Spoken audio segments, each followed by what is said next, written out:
Dhe çfarë ndodhi me arrestimin? Kush të arrestoi, çfarë akuzash apo çfarë dyshimesh pati? Arrestimi ka qenë shumë normal, bile sa arrita të bëj edhe i telefonat nga telefoni i zyrës.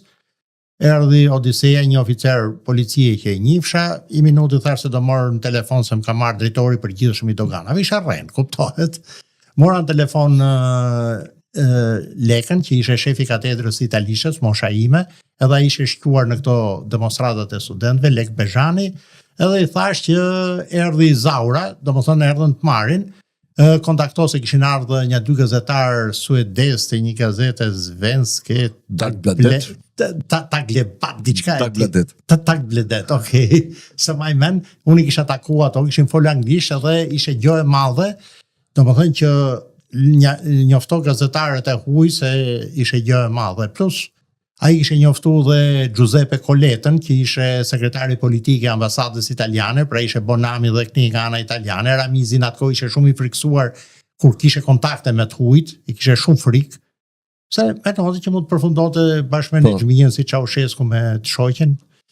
Edhe u shku në burg, aty do më thënë ke dhomat e para burgimit, dega punëve të mërshme që sot është drejtoria policisë, aty u bë kontrollit trupor këto.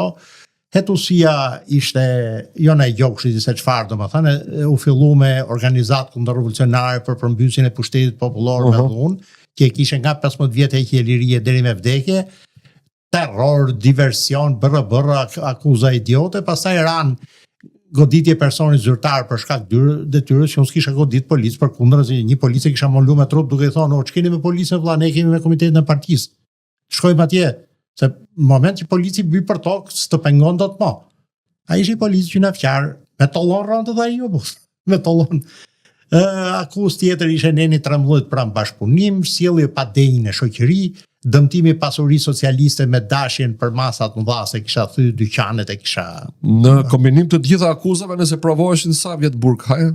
Do më thënë, në fillim ishe nga 15 vjetë e qelirije deri me vdekje, kurse këto akuzat që u lanë, se ranë shumë në hetusi, me akuzat që shkova në gjykat, ishe një 10 vjetë se ishe rrethar rëndu se neni 13, do më thënë. Kur bë gjyqi? Gjyqi u bën Durrës, kryetari gjykatës e bëri Kim Hoxha, ai që dënoi me vdekje këtë poetin në Kukës. Abzinelën. Po, mirë po situata ndronte me ditë dhe... Kur të erdhi rradha për të dalë në gjyq? 20 dhjetor. Mrena ditës mbaroi gjyqi. A, brenda vitit?